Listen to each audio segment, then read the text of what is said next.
베드로전서 2장 1절에서부터 9절까지 이 말씀을 보면서 우리가 우리 자신을 다시 한 번 더 돌이켜보는 귀한 시간이 되어지길 바랍니다. 예수를 믿는다는 데에 대해서 우리가 한번 다시 생각해 보자는 것입니다. 예수를 믿는다는 것, 믿는다는 단어에 대해서 제가 지난번에 한번 말씀드렸습니다. 어떻다고 이야기를 했죠? 기억하십니까? 항복. 믿는다는 자체는 항복한다 그랬어요. 내가 예수 믿는다는 말 자체는 예수가 나의 주인이 되시고 우리가 입으로 고백하는 나의 왕이 되시고 나의 주가 되시고 나의 다 고백해서 그가 나의 모든 것을 주관하심으로 나는 그를 믿는다. 내 자신 주님 앞에 손들고 그가 하자는 대로 내가 다 따라가겠다고 손드는 것이 믿는다고 이야기합니다. 자, 정말로 예수에게 항복한다는 것을 뜻하면서 믿는다는 것을 이야기할 수 있다면 우리가 우리 자신을 다시 한번 더 돌이켜봐야 되지 않겠느냐.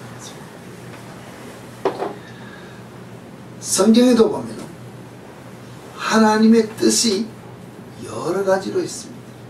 하나님의 뜻이라면 그냥 우리가 쉽게 한 가지로 생각할 수 있는지 모르지만 여러 가지 중에서 하나님의 뜻이 있는 가운데서도 그 뭐랄까 내가 하나님의 뜻 가운데 있다고 하면 그 말씀 중에서도 내가 필요하고 편하고 또 뭐랄까 내가 그냥 이용하고 싶다는 것과 비슷한 대로 내가 쉬운 말씀만 이렇게 선택해서 이것이 하나님의 뜻이니 내가 이와 같은 삶을 살겠다. 이 말씀을 좋아한다고 우리가 생각할 수 있는데 하나님의 뜻 가운데 우리가 가장 싫어하는 부분이 하나 있는데 베드로전서 3장 17절에 보면 이렇게 기록하고 있습니다. 우리가 선을 행하고 칭찬다. 보통 우리는 그렇게 생각합니다. 선을 행하면 칭찬을 받고 복을 받는다. 만사 형통의 길이 우리에게 있을 것이다. 이렇게 생각하고 하나님을 믿을 수 있는데 베드로전서 3장 17절에 보면 선을 행하고 오히려 고난을 받는다. 이것이 하나님의 뜻입니다. 악을 행하고 야단맞는 것보다는 차라리 선을 행하고 야단맞는 것이 낫다고 이야기합니다. 그럼 여러분 선을 행하고 하나님 앞에 야단받는 고난받는 이것이 하나님의 뜻이라고 한다면 하나님 믿으려고 그러겠습니까? 좋은 일 하려고 그러겠습니까? 그렇습니까? 그래도 좋은 일 하겠느냐? 우리가 지난 주간에 한 주간 우리 속에서 일어나는 환경을 보고 이야기했습니다. 무슨 환경입니까? 진정한 예수 그리스도를 믿는 것이 어떤 것인지 이야기하다가 좋지 못한 반응으로 되돌아오는 것을 경험했다는 것입니다. 그래도 예수 바로 믿는 것이 무엇인지 이야기할 수 있겠느냐? 꼭 주장 안 해도 되지 않느냐? 할 수도 있는데 그래도 그렇게 그 말씀을 순종할 수 있겠느냐 하고 이야기한다는 것입니다. 죄에 대해서는 우리가 어떻게 생각합니까? 무엇이 죄라고 생각하느냐는 것입니다. 요한 1서 3장 4절을 보면 죄를 짓는 자마다 불법을 행하나니 죄는 불법이라 했습니다. 법을 어기면은 죄라는 것입니다. 그럼 그 다음에 요한 1서 3장 8절에 보면 죄를 짓는 자는 마귀에게 속하나니 마귀는 처음부터 범죄합니다. 법을 어긴다는 것이 이야기입니다. 자, 우리가 그러면은 법을 어깁니까? 안 어깁니까? 하는 말로 이 성경 말씀을 다 안 지키더라도 우리가 미국 사는 것이 아니라 한국에 사는 어디 살아도 세상 살면서 세상이 주는 법을 우리가 다 지키는 거예요. 다 지킵니까? 안 지킨다. 못 지킨다는 것입니다. 제일 좋은 예로 운전하는 여러분들 스피드 리밋 다 지킵니까? 다 지키는 거예요. 스피드 리밋 다 지키는 운전자 앞에 그렇게 지키고 가면 뒤따라하면서 우리가 뭘 합니까? 투덜댄다는 것입니다. 투덜댄다는 자체는 법을 지키는 사람을 보고 내 속에서 저 사람이 불법하는 자같이 내가 우리가 말하면 투덜댄다는 자체는 직설적으로 이야기하면 내가 정죄한다는 것입니다. 운전도 못하는 게 앞에서 어정거린다. 비켜라는 것입니다. 운전을 못해서 그러냐. 정당하게 법을 지키고 가는 사람을 향해서 뒤따라하면서 잔소리하면은 내가 그 사람을 판단하면서 내가 죄를 짓는 내 심정을 보지 못하고 상대를 우리는 정죄하고 간다는 것입니다. 근데 나는 운전 실력이 있기 때문에 운전 못하는 저 사람이 바보 뭐 멍청이겠지. 나는 기술 좋고 잘 달리니까 잘하는 거지. 생각을 하는데 말씀에 비춰보면 죄인은 내가 죄인인데 죄인이라고 생각하느냐? 기술 좋은 것으로 생각하지. 운전 실력이 있다고 생각하지. 내가 죄인이라고 생각하지 않는 것입니다. 하나님의 말씀에서 비추어서 내 삶을 비춰보면 내가 하나님 말씀에 비춰서 순종하지 않으면 내가 죄인인데 내가 죄인으로 내가 인정하느냐는 것입니다. 그렇습니까? 절대 안 그렇다는 것입니다. 내가 하는 것은 다 이유가 있고 내 마음에 들지 않는 것은 내가 다 정죄한다는 것입니다. 내가 판단한다는 것입니다. 판단하는 그 자체가 벌써 하나님이 우리에게 주시는 말씀에서 내가 죄를 짓는 죄인이라고 이야기하는데 내가 죄인이라고 생각을 하지 않는다는 것입니다. 하나님의 자리에 내가 섰기 때문에 저 사람 하는 것을 보고 내가 내 속에서 일어나는 온갖 번호로 다 판단하고 정리하는 이 세상만 퍼붓는다는 것입니다. 퍼붓는다는 그 말 자체는 내 마음에 들도록 내가 그를 정죄했는데 내가 하나님의 자리에 서서 그를 정죄한 내가 죄인인 것으로 생각합니다. 아니라는 것입니다. 나는 정당하다. 내가 보는 기준에 맞지 않았기 때문에 당연히 그 사람은 내 이 판단하는 말을 들어야 될 상대라고 생각한다는 것입니다. 이와 같은 모습으로 예수 믿지 않느냐. 이와 같은 모습으로 우리가 그리스도인이라고 칭함을 받을 수 있다고 생각한다면 사람은 나를 향하여 주일날 성경 들고 요새는 뭐 성경 들고 오지도 않는데 요새는 그냥 교회 예배 출석하러 옵니다. 내가 교회 직분도 받았어. 오랜 연륜이 있고 모든 게 있습니다. 사람들이 와서 봉사하는 게 우리가 헌신하는 게 눈에 드러납니다. 남들이 볼 때 우와 예수쟁이겠네. 예수쟁이 이야기했습니다.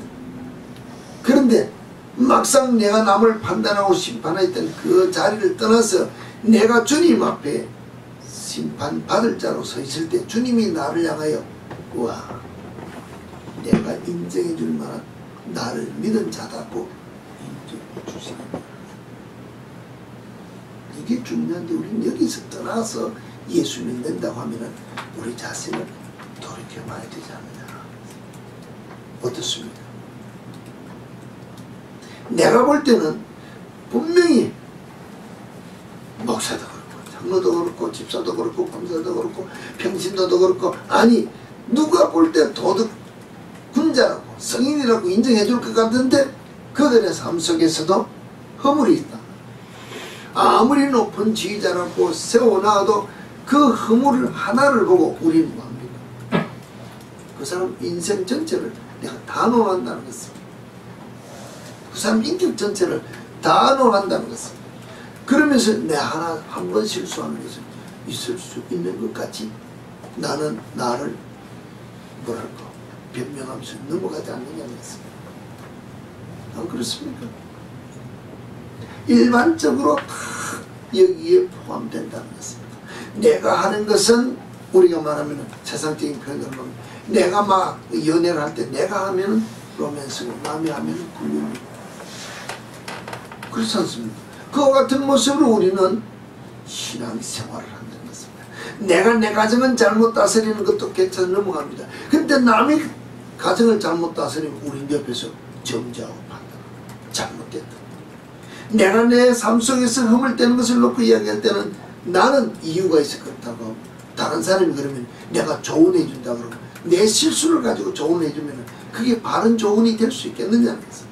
내가 신앙생활에서 바른 신앙의 길을 가지 못하는데 남을 조언해 준다는 말 자체가 다른 사람이 바른 신앙의 길로 갈 수 있도록 인도해 주는 삶이 되어질 수 있느냐는 것입니다. 결국 말해서 성경에서 예를 들어서 이야기하면 소경을 인도할 수 없지. 두들 다 구덩이에 떨어진 처럼 내가 잘못된 것으로 상대를 조언하면 내가 생각한 기준으로 그를 끌고 오면 내 자리에 세운다는 것입니다. 잘해서 세우는 것이 나 자리에 세운다면 정당한 바른 조언이 되어질 수 있을까? 그와 같은 모습으로 우리가 신앙생활을 해서 될 수 있을까?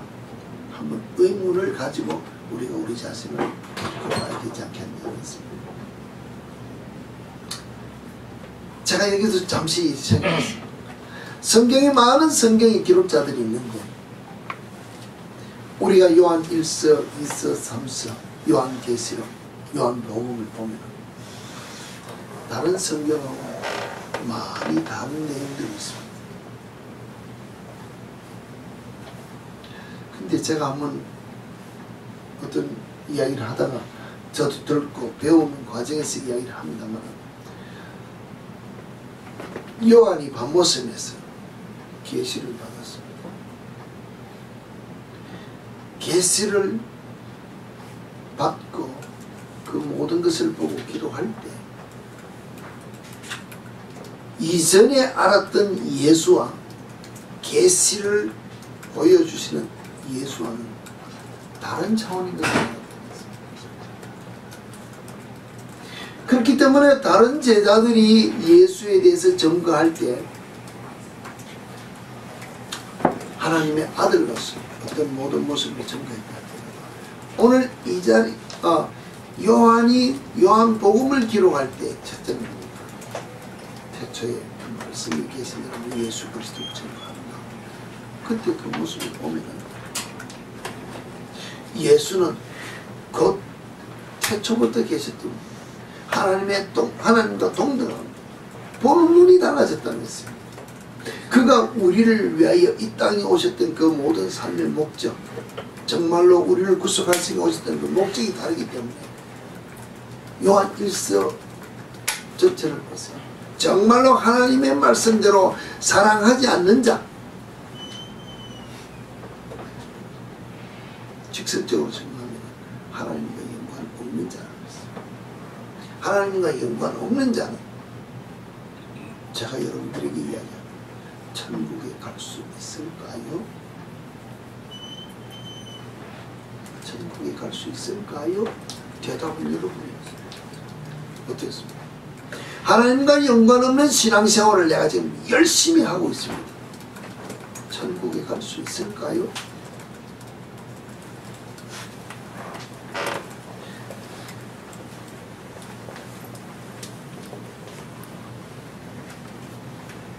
오늘 베드로전서 2장 1절에 보면서 이렇게 했습니다. 그러므로 모든 악독과 모든 괴열과 외식과 시기와 모든 비방하는 말을 버리고 그러므로라고 나왔습니다. 그러므로라고 이야기하는 그 자체는 베드로전서 1장에 이야기하기를 그러면 우리가 우리의 삶에 대해서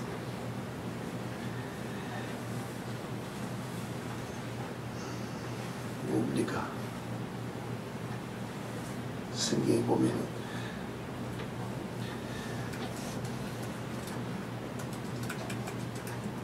베드로전서 1장에 보면 끝에 가면 이렇게 됐습니다. 그러므로 모든 육체는 풀과 같고 그 모든 영광이 풀의 꽃과 같으니 풀은 마르고 꽃은 떨어지되 오직 주의 말씀은 세세토록 있도다 하였으니 너에게 전한 복음이 곧 이 말씀이라 하였습니다. 그러므로 모든 육체는 풀과 같고 그 모든 영광이 풀의 꽃과 같으니 풀은 마르고 꽃은 떨어지되 오직 주의 말씀은 세세토록 있도다. 그러니 우리의 삶이 어떤 삶을 살아야 될 것이냐. 그러므로 우리의 삶은 그런 삶이니까는 이제 우리의 삶은 풀의 꽃과 같은 그와 같은 삶이다. 모든 악독과 모든 괴율과 외식과 시기와 모든 비방하는 말을 버리고 갓난 아이들과 같이 순전하고 신령한 뜻을 사모하라. 이는 이로 말미암아 너희로 구원에 이르도록 자라게 하려 함이라 했습니다. 그러면 우리가 육체를 가지고 사는 종말을 이미 이야기했습니다. 너는 아무리 해봤자 나이가 들면 시들 수밖에 없고 나이가 들면 죽을 수밖에 없고 병들 수밖에 없고 이 별 볼 일 없는 것이다. 그러나 하나님의 말씀은 영원토록 있는 진리다. 그럼 이 말씀에 따라 순종하며 이 말씀에 따라 우리가 구원 얻는 삶을 살기 위한다면은 그렇다면은 모든 악독과 모든 괴율과 외식과 시기와 모든 비방하는 말을 버려라. 갓난 아이들같이 순전하고 신령한 그 젖을 사모하라. 이는 이로 말미암아 너희로 구원에 이르도록 우리가 아직도 구원에 이르렀다는 것입니다. 우리는 예수 한번 믿고 내가 예수를 나의 구주로 고백하며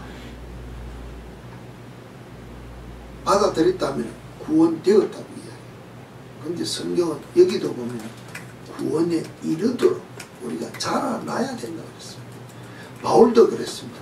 내가 구원에 이르기 위하여 우리는 나아가야 된다고 했습니다. 근데 우리는 한 년만 구원에 한번 예수를 나의 구주로 고백해서 구원 받았다면 완성된 것으로 이야기하는데 성경은 절대 구원의 완성이라고 이야기하지 않는다고 했습니다.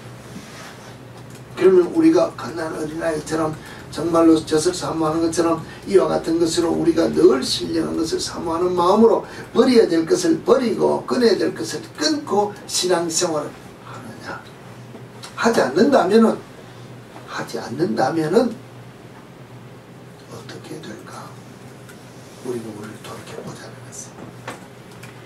정말로 내가 모든 악독을 버리고 괴율과 외식과 시기와 비방하는 말이라는 말 자체가 제가 이 성도 이야기했습니다. 내 마음에 들지 않는 모든 사람을 정죄하는 것이 비방인데 이 버렸느냐 했습니다. 내 마음에 들지 않으면 다 판단하고 정죄한다는 것입니다. 내 속에 있는 더럽고 추한 것들을 다 끄집어내서 거기에 갖다 퍼붓는데 그것이 곧 그 사람에게 가는 것이 아니라 듣는 사람들이 보면 그 말을 뱉어내는 내 심령을 보고 와 뭐랍니까 우리가 제3자가 나를 판단할 때는 저 사람 인격 저거밖에 안 돼. 내가 정죄받는 거 판단받는다고 생각을 하지 않는다는 것입니다. 벌써 여기서부터 우리는 실수하고 들어갑니다. 안 그렇습니까?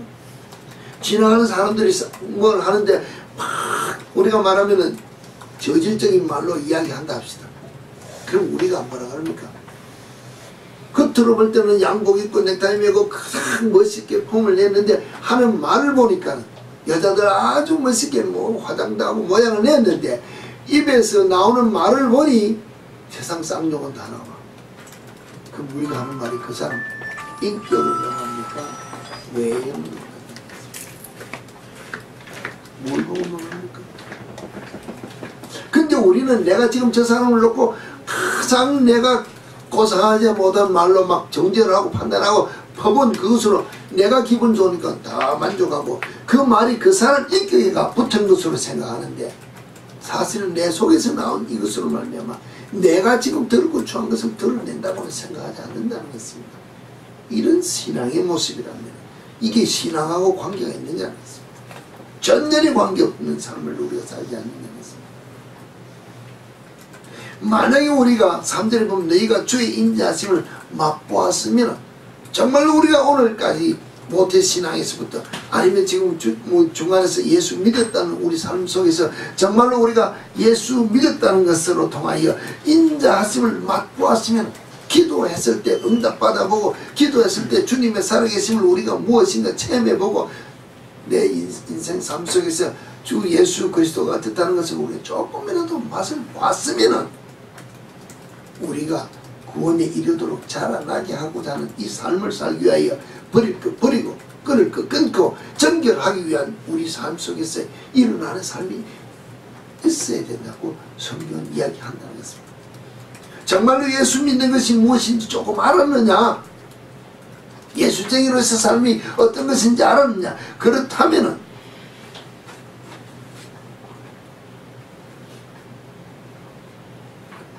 이런 삶을 살아야 된다고 성경은 우리에게 이야기한다는 것입니다.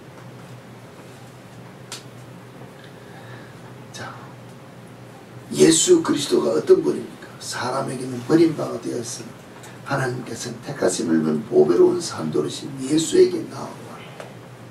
너희도 산돌같이 신령한 집으로 세워지고 예수 그리스도로 말미암아 하나님이 기쁘시게 받으실 신령한 제사를 드릴 거룩한 제사장이 되지니라 했습니다.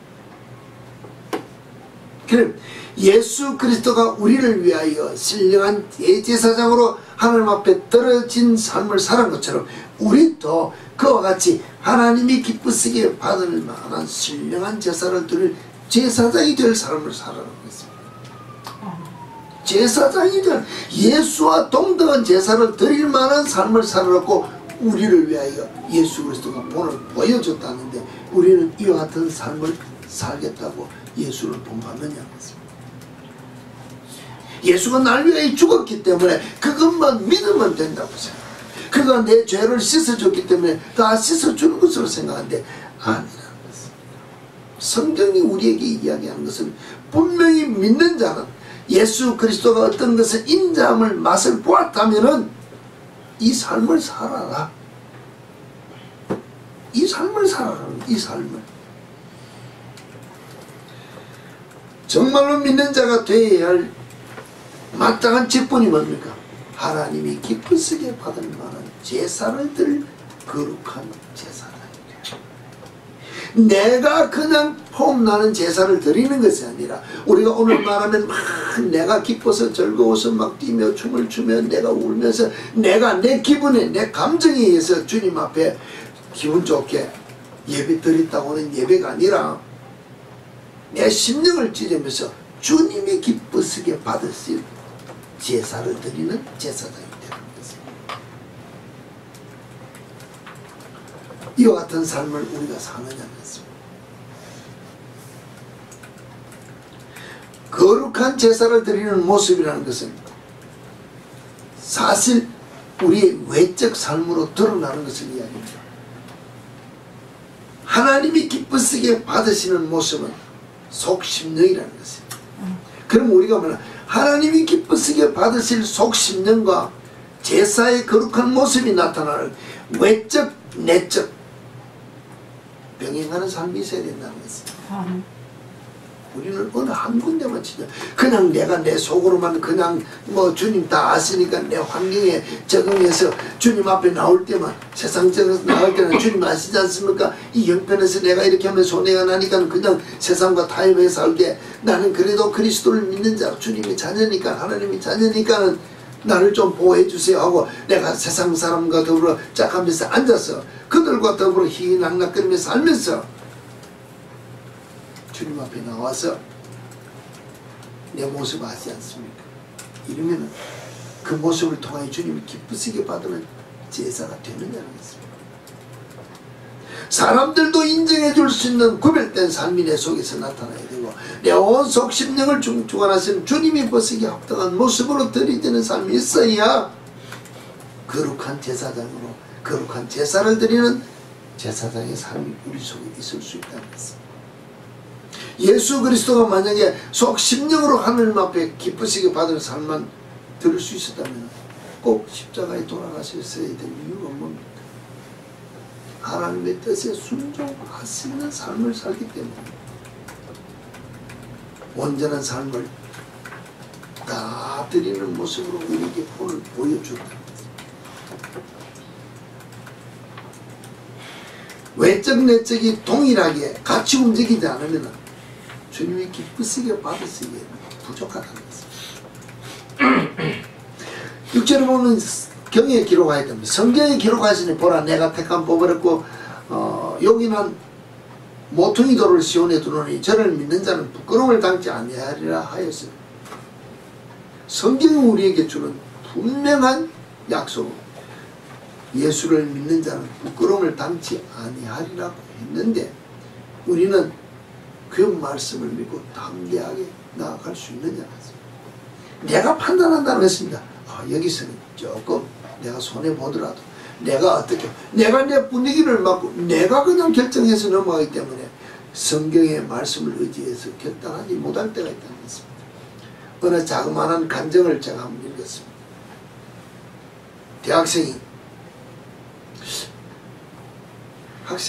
학생인지 군인인지 제가 그 신분은 제가 잘못했습니다. 들어갔을 때 이제 처음 나와서 신고식 하지 않습니까? 모여서 이제 신입생인지 신고식인지 모르겠는데 노래방 가서 술도 먹으면서 이제 다 분위기를 띄우고 노래를 해야 되는데 자, 다 나가서 노래를 부르고 술을 먹고 이야기를 하는데 이 여수쟁이가 하나 자기 차례가 돼가지고 큰일 났다는 것입니다. 이거 이리 할 수도 있고 저리 할 수도 있고 한잔 먹고 나가서 노래를 부르려니 그렇고 안 부르려니 그렇고 왜? 예수 믿는다는 것을 나만 알지 다른 사람은 모르는데 주님 아시지 않습니까? 오늘 내가 여기서 안 하면은 뭐 앞으로의 삶이 고단하고 근데 이 사람이 자기 차례가 됐어. 나가서 막 눈치를 끈 감고 제가 생각이 나는 게 그랬어요. 찬양을 했다는 것이죠. 복음성을 불렀다는 것이죠. 부르니까 사람들이 그러면은 두들겨 패고 난리가 날 줄 알았는데 전도사 하나 왔구나 하고 제껴놓고는 그가 군인이었으면 제대할 때까지 학생이었으면 대학생 1학년 때 졸업할 때까지 모든 것을 열애로 제껴놨다는 것입니다. 쟤는 전도사다. 걔 보고 술 먹으라 소리 안 하고 걔 보고 뭐 하라 소리를 안 하고 그냥 다 보여주더라고요. 자기도 자기 의지와 결단을 놓고 해서 그것을 넘어갔다는 것처럼 이야기를 했는데 오늘 내가 만약에 여기서 이야기한다면 정말로 예수 그리스도를 믿는 자에게 이와 같은 일들이 부끄러움을 당치 않겠다는 것을 약속했었는데 이 말씀대로 우리가 세상과 나가서 할 때 부끄러움 당치 않으려고 결단하는 삶을 우리가 보이면서 하느냐는 것입니다.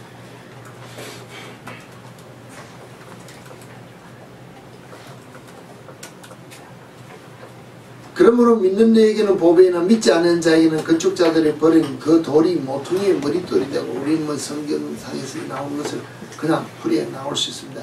또한 부딪히는 돌과 거치는 반석이 되었다 하리니 저희가 말씀을 순종치 아니하므로 넘어지나니 이는 저희를 이렇게 정하신 것은 예수를 믿지 않는 것은 이 성경 말씀을 순종치 않기 때문에 그런 일들이 있다는 것을 이야기하고 있습니다. 그러나 오늘 우리에게 주는 오직 너희는 택하신 족속이요 왕같은 제사장들이요 거룩한 나라요 그의 소유된 백성이니 이는 너희를 어두운 데서 불러내어 그의 기이한 빛에 들어가게 하신 자의 아름다운 덕을 선전하게 하려 하십니다. 오늘 우리에게 준 여러 가지 사명 택하신 족속 왕같은 제사장 거룩한 나라 그의 소유된 백성 이는 뭡니까? 우리를 죽음에서 구원하여 하나님의 자녀가 되게 하는 신분을 우리에게 줬는데 이 이유는 세상에서 우리가 말하면 잘되고 성공하고 출세하고 부자되고 그냥 영역이 강건하고 그냥 잘되고 이런 삶을 살게 하고자 우리에게 이와 같은 직분을 준 것이 아니라 설명하기를 뭐라 그랬습니까?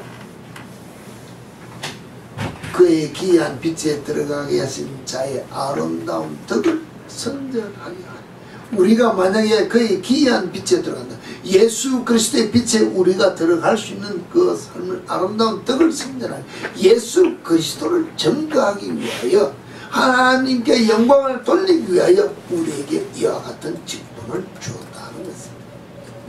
네가 제사장이 돼서 제사 잘 드림으로 하나님이 내게 땅에서 잘 살 수 있도록 영육에 강건한 축복을 주고 부자가 되는 축복을 주고 자녀가 잘 되는 형통의 복을, 이게 아니라는 것입니다. 나를 구원해 주신 그 하나님, 그 은혜가 감사해요. 그 하나님께 영광 돌리는 삶을 다른 사람에게 전가하기 위하여 우리에게 이와 같은 직분을 줬다. 택하신 족속으로 우리를 부르셨다. 왕같은 제사장의 직분을 줬다. 거룩한 나라가 되고 그의 소유된 백성이 될 수 있도록 우리의 생명을 바꿔주었다는 것입니다. 우리는 나의 잘 되는 것을 위하여, 내 가정에 어떤 문제가 잘 해결되기 위하여 어떤 직분을 준 것은 아닌데 아니라는 것입니다. 예수 믿는 뜻은 그렇지 않다는 것입니다. 택하신 족속, 왕같은 제사장, 거룩한 나라, 그의 소유된 백성, 어두운 데서 불러낸 그의 기이한 빛에 들어가도록 하는 거예요. 아름다운 덕을 선전하게 하려 한다는 이 뜻이 무엇입니까? 실제로는 나를 구원해 주신 그분이 종이 되는 삶을 산다는 것입니다.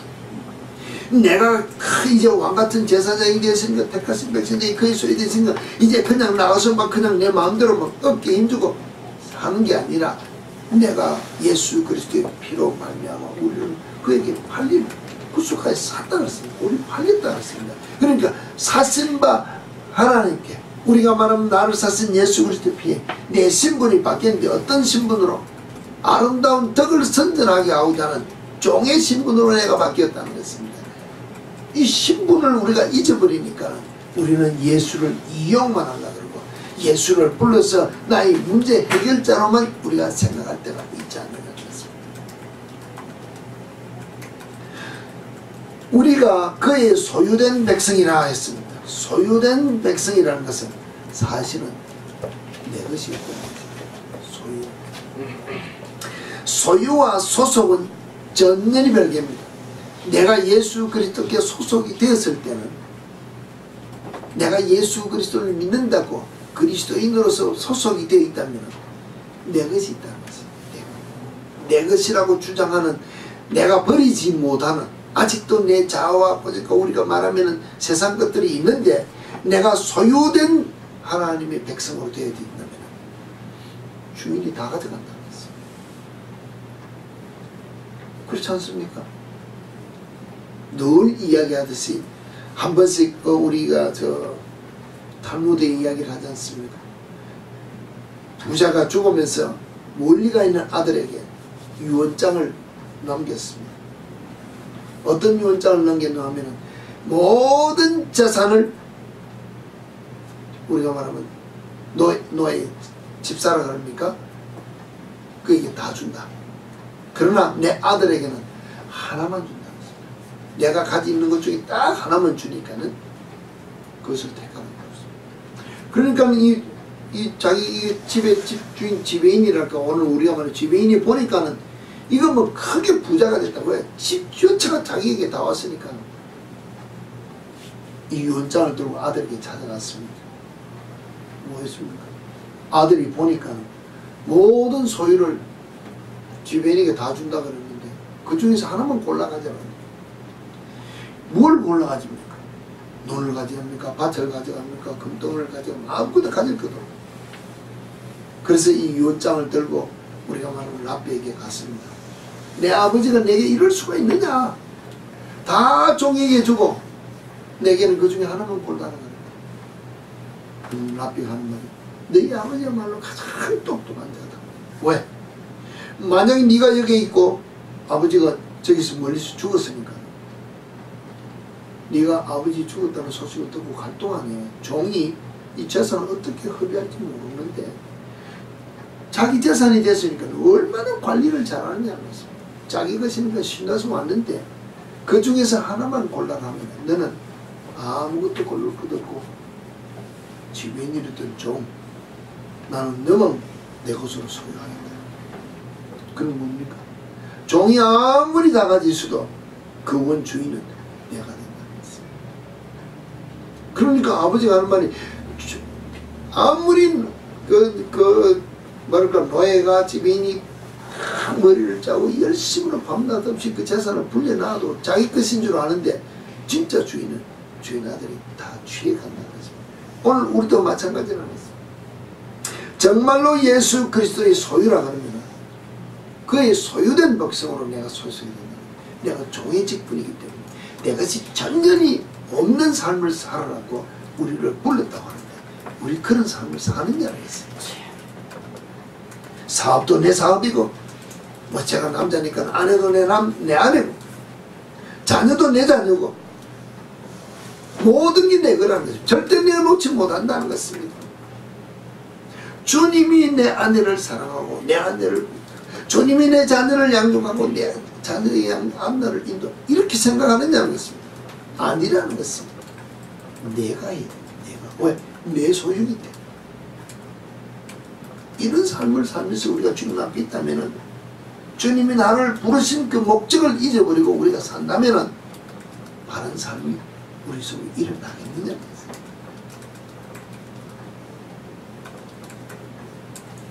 이와 같은 삶을 우리가 살지 못했습니다. 솔직한 심정으로 살지 못했으면 우리는 필히 회개해야 돼요.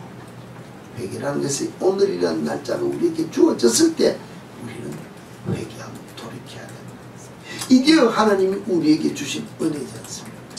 왜? 오늘이라는 기회를 줬기 때문에.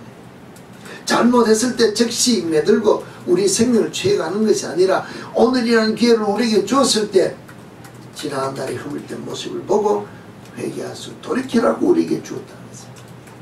근데 우리는 회개할 때 노력할 때는 노력이라는 것은 사실은 우리는 행위를 나타내는데 행위로 주님 앞에 회개하는 것을 나타내기 이전에 먼저 입술로 고백해야 됩니다.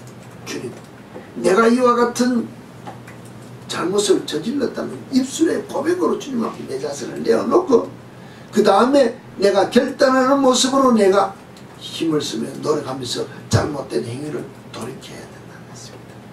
우리는 그냥 하는 말이 그냥 행동만 고치면 다 용서해 주겠지. 이럴 때가 얼마나 많습니까? 예를 들어서 우리가 이제 저 아내하고 남편의 입장에서 둘이 살다가 다투었습니다. 잘못했다고 하려고 하니까는 자존심 상하고 그럼 뭡니까? 남자들 잘하는 말로 흔한 말로 선물 하나 사주고 기분 풀어줬어. 그럼 용서된 줄 알아. 화해된 줄 알아. 화해가 됐습니까?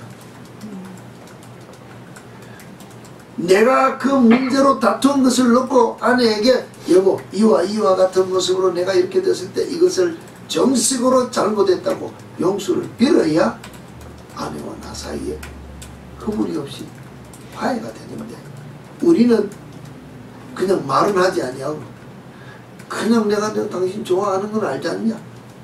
선물 하나 사주니까 어저께 화내고 싸우고 다 없어져서 이렇게 한다면 그게 용서가 되느냐는 거야. 화해가 되느냐는 것입니다. 안 된다는 것입니다. 우리 뭐 제가 경상도 사람으로 좀 무뚝뚝하고 표현 잘 안 한다 합시다. 기껏 한다는 말이 뭡니까? 뭐 사랑한다는 말 외국 사람들은 매일 아침 저녁으로 사랑한다고 I love you, I love you 하는데 그거 하지 않는다고 사랑 안 하느냐? 그럼 우리는 하는 말, 옛날 사람들은 하는 말이 사랑한다는 말을 꼭 해야 되느냐? 꼭 안 해도 다 알지 않느냐? 이런 식으로 우리가 주님 앞에 나와서 주님 아시지 않습니까? 내 행편 다 하지 않습니까? 그렇기 때문에 내가 지난날에 잘못된 거 알고 지은 거 모르고 지은 거 다 용서해 주세요. 이런 용서가 다 됐냐? 주님이 그러면 내가 다 아니까 다 용서해 줄게 이렇게 용서해 주겠냐 말이야. 사람 사이에도 디테일하게 사랑하면 사랑한다는 고백이 나오기를 바라고 내가 잘못했으면 잘못했다는 것을 고백하기를 원하는데 하물며 하나님이 나를 구원하여 하나님 자녀가 되는 정말로 왕같은 제사장과 우리의 모든 신분을 바뀌어서 하나님께 영광 돌릴 수 있는 우리의 삶으로 우리의 신분을 바꿔주는데 그분이 아들의 생명을 대신해서 우리를 구속해 주는데 그분 앞에 아시지 않습니까? 이래가 용서가 되겠느냐?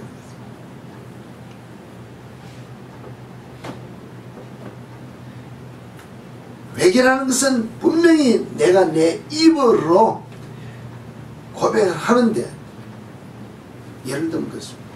주님, 내가 혈기가 많습니다. 내 신경질 잘려고 짜증내는 것 같아요. 맞습니다. 근데 여러분 자신을 잘 보세요. 내가 내 자신을 볼 때 화를 내어도 화를 내는 딱 걸리는 부분이 있다는 것입니다. 모든 게 화 다 나는 것이 아니라는 것입니다. 모든 것을 보면 신경질 나고 짜증나는 게 아니라는 것입니다. 10가지 중에 1가지, 2가지, 100가지 중에 1~2가지, 이런 것들로 말미암아 내가 신경질 나고 짜증날 때가 많다. 그 부분이 아직도 우리가 말하면 내 심령에서 상처가 치료되지 않는 나약한 부분이 있어서 그 문제만 들고 나면은 내가 화가 나고 짜증나. 한번 여러분 자신을 돌이켜보세요. 왜 그런가 하면은 분명히 이야기할 때 상대를 향해서 못하는 것, 남을 판단하고 정죄하는 것, 아니면 내가 내 자신을 놓고 이야기해보면 그 문제를 가지고 내 자신 속에 있는 어떤 열등감이라든지 아니면 어떤 내 자신의 약점을 커버하려고 화를 내고 짜증내고 신경질을 내고, 그 문제는 내 심정 속에 있는 내가 치료받지 못한 내 열등감이라든지 내 자존심이라든지 내 어떤 무엇이 있다, 문제가 있다면 이 문제가 원인이 되기 때문에 주님, 이 문제에 대해서는 내가 회개하고 돌이키고 내가 정결케 되고 내가 감격케 되기로 합니다. 내가 그 부분에 대해서 주님 앞에 고백을 해야 치료가 되고 돌이켜서 우리가 말하면 건전한 경건한 신앙의 생활을 할 수 있는 것입니다. 그냥 아시지 않습니까? 알고 지은 모르고 지은 모든 것을 다 용서해 주세요. 이렇게 해서는 아무리 오늘 우리가 수십 년 동안 예수를 믿고 기도해도 성품이 바뀌지 않는 이유가 그게 있지 않는 것입니다. 주님, 내가 있지 않습니까? 내가 욕심이 있습니다. 이 욕심이 있는데 그 욕심 중에서 어떠한 문제들이 있는데 이 문제가 걸리면 가만히 보세요. 문제의 원인이 있는데 그 문제는 내가 내 자신을 돌이켜보면 치료받지 못한 내 속에서 구멍난 문제가 있어서 이것이 치료되면 바뀌어질 수 있다. 그래야 주님 앞에 내 자신을 고백하실 때 이 문제가 나타날 때 이것이 내 속에서 일어나지 않도록 나를 고쳐달라고 고백해야 됩니다. 여러분 자신을 보세요. 내가 내 자녀를 놓지 못하면 내가 내 부모 사이에 어떤 문제, 내가 다른 문제, 무엇인가가 내 속에 아직도 치료되지 못한 부분이 있기 때문에 이 문제가 우리 속에 일어난다는 것입니다. 그런 문제로 우리가 내 속에 있는 죄를 회개하지 않으면 우리가 이야기할 때 대화라는 것을 이야기할 때 초점이 분명하지 않으면 대화 속에서 어떤 거래가 어떤 진정성이 성립이 된다랄까요? 사랑이라든지 거래라든지 무엇이 이루어질 수 없다는 것입니다. 초점이 분명히 된다는 것입니다. 오늘 내가 주님 앞에 회개한다면 회개의 초점이 분명해야 회개가 되어줄 수 있는 것입니다. 만약에 사랑을 하면서 비즈니스 거래 내용을 이야기한다 합시다. 이게 사랑의 내용이 대화냐는 것입니다. 아니라는 것입니다. 그렇지 않습니까? 사랑하는 사람 앞에서는 사랑에 대한 초점, 그 내용의 어떤 내용, 비즈니스를 때는 비즈니스의 어떤 무엇에 대해서 딜을 할 때 그 초점을 놓쳐요. 놓치고는 그 딜이 되지 않는다는 것처럼 우리가 하나님 앞에 해결을 할 때 나의 가장 약점되는 초점을 주님 앞에 얘기하면 내가 그 문제를 놓고 결단하는 행동을 뒤따라 보일 때 바뀌어줄 수 있는 온전한 회개가 되어줄 수 있다고 여러분에게 이야기할 수 있다는 것입니다. 제가 여러분들에게 한 번씩 이야기합니다. 이 밭에 대해서 제가 이 밭 가꾸는 것, 회개하는 것을 놓고 이야기했는데 제가 여러분에게 한 번 이야기를 했습니다. 저 잔디밭을 가꿀 때 기계로 아무리 잔디의 어떤 머리 부분이니까 이것을 끊어내고 흙을 뒤집어도 뿌리가 완전히 드러나지 않으면 그 뿌리에서 또 뭐랄까 자라난다 그랬어요. 그런데 사실은 그 깊이가 얼마만큼 깊은지 모르지만 그 깊이를 다 드러내야 되는데, 제가 이 흙을 뒤집으면서 여러분에게 다시 이야기합니다. 삽기류로 한 삽씩 한 덩어리를 떼어내서 뒤집었습니다. 그 흙을 그냥 뒤집고 그냥 그대로 엎어놓으면 그 뿌리 안에서 다시 싹이 나는 거죠. 흙을 뒤집어 놓고 잔디 뿌리가 다 묻어있는 그것을 다시 다 잘게 으개서 흙을 떨어내 버려야 뿌리가 홀다고 있는 그 흙에서 그게 다 떨어져 나와야 잔디가 죽는다는 거죠. 그러면 흙을 잘게 부수고 뿌리에서 다 떨어야 잔디가 죽는 것처럼, 내가 내 심령 속에 있는 이것을 다 덩어리로, 제가 조금 전에 얘기했지만 주님 아시지 않습니까? 내 혈기 덩어리 드러내고 내 욕심 덩어리 드러내고 이런다고 해서 되는 게 아니고, 잘게 잘게 부숴서 회개해야 진정한 회개, 죄의 근원이 내 속에서 없어질 수 있다고 말한다는 것입니다. 자, 거짓말할 때는 우리가 어떻습니까? 거짓말할 때도 우리가 형편에 따라서 거짓말 많이 합니다. 만약에 거래 관계에서 거짓말 하는데, 어떤 사람은 작은 거래, 뭐 10, 여러분 10센스, $1 정도는 그냥 눈 감고 넘어가면서 거짓말에 포함돼서 넘어가는 사람이죠. 그러나 큰 거래는 절대 안 된다고 딱 정확하게 하는 사람이 있습니다. 근데 또 반대로 생각하는 사람이 있어요. 큰 것은 그냥 워낙 덩치가 크니까 넘어갈 수 있는데, 작은 것부터 아주 깐깐하게 계산하는 사람도 있을 수 있다는 거죠. 이런 내용을 제가 이야기한다면, 어떤 사람은 직장에 가서 상관에게, 나보다 더 높은 사람에게 못 봐주는 사람이 있습니다. 그런 사람이 있습니다. 상관에게 막 확 덤비는 사람이 있습니다. 그러나 내 밑에 있는 사람에게는 잘 봐주는 사람이 있습니다. 또 반대로 어떤 사람은 상관에게는 막 손을 비비고 잘 봐는데 아래 사람에게는 분풀이 다 하는 사람이 있습니다. 다 다르다는 것입니다. 왜 그렇습니까? 그것이 교회에 들어와서 신앙생활 할 때도 그럴 때가 있습니다. 근데 내용상 가만히 보면 사실은 내 속에서 어떤 문제가 있기 때문에 그렇다는 것입니다. 내가 상관에 대해서 그렇다면 상관에 대한 열등의식이 있기 때문에 내가 그 자리에 올라가야 되는데 저 사람이 올라갔으니까 못 봐준다는 것입니다. 내가 가장 높아지기 전 못 높아지니까는 그럴 수도 있지만, 또 반대로 생각하지만 내 밑에 사람에게 자기가 늘 내가 어릴 때부터 위에 사람에게 무엇인가가 상처받은 것 때문에 그래서 해소할 수 없어서 아래 사람에게 할 수 있는 그런 문제들도 있다는 것입니다. 자, 이런 문제, 이런 것들이 교회 안에서 신앙생활 할 때 결국은 내가 해결되지 않으면은 교회 안에서 뿐만 아니라 여러분 가정에서, 여러분 개인적인 삶에서 이것이 다 나타납니다. 이것이 안 나타나는 가정의 생활이 여러분 속에 있습니까? 사실은 다 있습니다. 그러나 오늘 성경이 우리에게 이야기하는 것 봐서는 예수 믿는 우리에게는 이런 일들이 사실 다 쓸데없는 거죠. 우리는 예수 믿는다는 것은 분명히 내 자신이 다 포기되고 주의 소유로 고백하면서 예수를 믿는다는 것은 예수 앞에 나와 항복하고 손드는 입장으로서 내가 예수를 따라가겠다고 주님 앞에 나왔으면 이런 것들이 내 속에서 없어져야 바른 신앙의 생활이 내 속에서 일어난다는 것입니다. 우리는 주님 앞에 나와서 기도한다. 기도를 뭐라 그럽니까? 다르게 이야기합니다.